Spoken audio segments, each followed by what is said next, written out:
entendi. Como é que no budismo a fé surge? Exatamente. Também há, claro, como eu disse há bocado, para fazer seja o que for na vida, eu tenho que ter alguma forma de fé que aquilo vai funcionar, ou que vai ser assim, ou vai ser assado. Exato. Mas o budismo distingue aqui vários níveis, se quiser. Fala de um primeiro nível de fé, que é uma espécie de... podia dizer, é quase como, às vezes eu digo, é um clique, sabem? Vamos, por exemplo, estamos à procura de uma escola para fazer yoga, foi a primeira coisa que me passou por cabeça. E vamos à internet e vemos uma série delas e depois de repente abrimos um link, aparece uma coisa qualquer e a gente tem uma espécie de coisa e diz, isto parece-me bem. Há uma conexão, há um clique. E com o budismo passa muito pelo isto faz sentido, isto faz bastante sentido. Portanto, é um primeiro nível, é uma espécie de atração, sentimos-nos atraídos, faz sentido, sentimos uma conexão, uma ligação. Depois, essa conexão só por si ainda é uma coisa ainda muito sem grande básica, não é? E portanto, depois vem a parte da investigação. Eu vou lá, frequento a escola, vejo se afinal aquele primeiro feeling que eu tive se verifica, que as pessoas são honestas, ou que sinto-me lá bem, e vou investigar, vou mastigar, etc, etc. E portanto aqui depois passa-se por algumas fases, não é? Até se chegar à convicção, que era aquela parte que eu estava a falar há bocado, não é?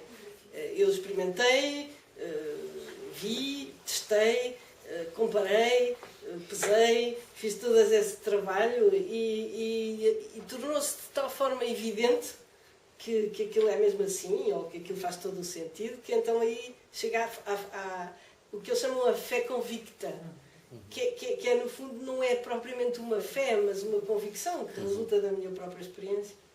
Portanto, a fé no budismo é uma coisa dinâmica, é uma coisa que se vai construindo, não é meramente um impulso emocional, se quiser, pode estar presente no início, é importante, também tem o seu papel, tem a sua importância. Mas não cria também muitas expectativas, não é? Isto, depende das pessoas, as religiões, exato, a expectativa é muito alta e as ilusões são maiores quando não é atingido, não é? Sim, o budismo não promete coisa nenhuma, porque tudo depende do nosso empenhamento, do nosso empenho e da nossa... O ponto de vista do budismo é que cada um tem que trabalhar, quer dizer, o Buda apenas mostra o caminho, mas depois quem tem que caminhar somos nós. Sim, o budismo começou antes de Jesus, 500 anos antes de Jesus ter nascido, portanto, o Buda não se pronunciou sobre o assunto porque ainda não existia Cristo, não é? Eu acho que de uma maneira geral, para os budistas, não há dúvida que Jesus Cristo foi um mestre espiritual, mas evidentemente se o budismo não é ateísta, portanto não vão achar que Jesus é diferente de alguma forma em relação ao Buda, por exemplo. Podem dizer que é um mestre iluminado, mas nunca vão dizer que é filho de Deus, uma vez que eles não se preocupam com a questão de Deus, não é? Portanto, a perspectiva é diferente, obviamente, da do cristianismo, mas nunca falou sobre o assunto, mas quer dizer, os mestres budistas e de uma maneira geral, um budista irá com certeza considerar Cristo como um mestre iluminado, mas em nada de especialmente diferente do Buda ou de outros. Não é? Não, filho. Pois, porque aquilo que o cristianismo, o que faz de Cristo realmente diferente aos olhos do cristianismo é o facto de ele ser filho de Deus. E, portanto, como essa ideia não faz sentido num contexto budista, portanto, esse aspecto não existe. Em relação a o que é que o budista faz em situações difíceis, primeiro tenta manter a calma, que é muito importante, não é? Porque a forma como nós reagimos nas situações condiciona bastante o que acontece às vezes, não é? Quando estamos muito assustados ou muito perturbados, ou temos mais probabilidades de cometer erros ou de criar uma energia que não é muito positiva, muito favorável, não é? O que o budista faz numa situação assim, depois poderá também fazer uma oração, vai depender de que tipo de budismo se trata, poderá fazer uma meditação, poderá tentar estar inteiramente presente e da maneira mais tranquila possível. Aceitar a realidade. E aceitar a realidade, exatamente. Isto está verdadeiramente acontecendo. Isto está a acontecer, isto é o que é, e também é impermanente, portanto não vai ficar para sempre. Seja o que for, não vai durar. E aceitação. E trabalho em relação ao medo, não é? No fundo, eu perder o medo das diferentes situações. Sim, o budista, enfim, teoricamente, não é? Vai ser mais capaz, ou vai tentar pelo menos, estar exclusivamente no momento presente. Uma das grandes causas de sofrimento quando as situações são difíceis não é necessariamente a gestão do momento presente, mas a projeção que nós fazemos em relação ao que é que vai acontecer a seguir, como é que vai ser amanhã, e se aquilo acontecer, ou então a projeção ou a comparação com o que era de antes, não é? Agora estou assim, mas a semana passada ainda estava aqui cheia de saúde. Portanto, isto é uma coisa que, através da meditação, vai acontecer menos, ou enfim, vai tender para acontecer menos, porque não é uma coisa fácil, mas que supostamente um budista deveria conseguir melhor circunscrever o problema ao problema presente. Mas quando eu digo presente é de agora, este momento.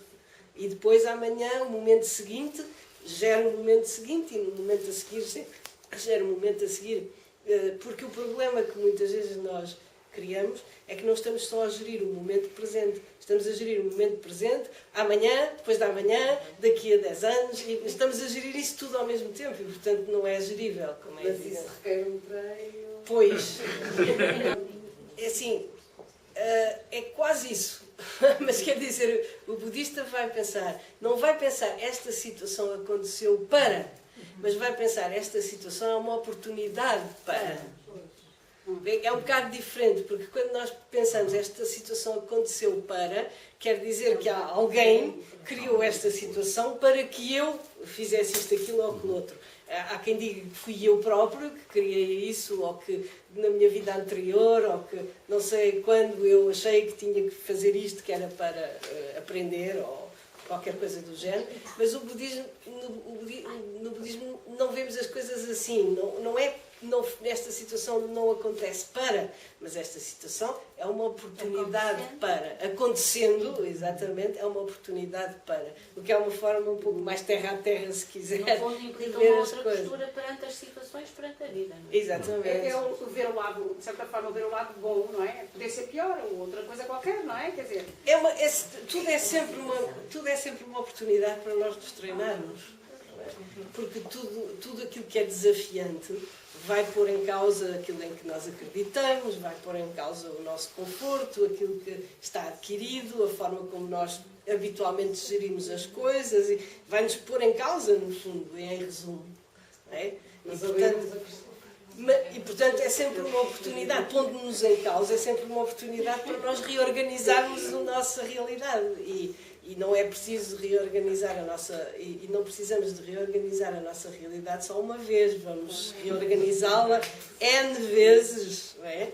Até que ela seja mais próxima da realidade e menos subjetiva. Há uma coisa interessante, as pessoas confundem muito, em primeiro lugar, Jesus, dizem Jesus Cristo, e isso está tudo muito mal explicado pela Igreja Católica, que confunde essas coisas todas, mas Jesus era um mestre e Cristo é Filho de Deus, que, no fundo, que vem na sequência do absoluto e que está na origem da criação toda.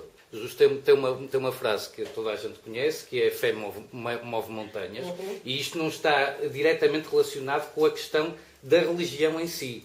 Porque isto, qualquer pessoa que não tenha religião absolutamente nenhuma, tem na sua vida, durante a sua vida, questões em que está de tal maneira concentrada naquilo que está a fazer, seja num estado meditativo, ou seja, por exemplo, um jogador de ténis é capaz de superar num determinado momento, naquele dia, porque ele está com toda a sua energia, com toda a sua concentração a viver o momento presente mais do que nunca.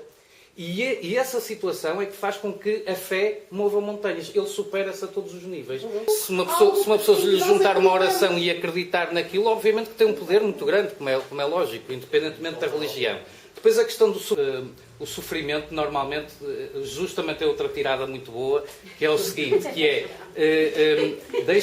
deixem tudo e sigam-me. E as pessoas pensam logo, vou deixar a minha casa, vou deixar a minha família, vou agora pôr umas sandálias e vou seguir Jesus e vou ficar sem nada. Não era isso que ele queria dizer, porque Jesus foi muito mal interpretado muitas vezes. O que ele queria dizer é que deixem tudo no sentido material do termo, mas não é ficarem sem nada, não é despejarem-se de tudo, obviamente, e no sentido emocional afetivo. Ou seja, quanto mais dependermos de uma determinada relação afetiva ou dependermos de um determinado bem material, mais nós vamos sofrer quando sentimos a perda dele. E, portanto, esse desapego que nós temos que fazer é que tem muito a ver com o nível de sofrimento que nós vamos ter, no sentido de termos um familiar no hospital a sofrer. Qualquer pessoa que não trabalha esse desapego vai entrar num sofrimento exacerbado, não é? Exatamente. E isto remete precisamente para o budismo, porque o budismo trabalha muito o desapego. Trabalha muito essa parte que falta muito, que está muito pouco explorada na parte do cristianismo. Pronto, era só isso. Muito obrigada por terem vindo e terem... Obrigada. Boa noite, obrigada.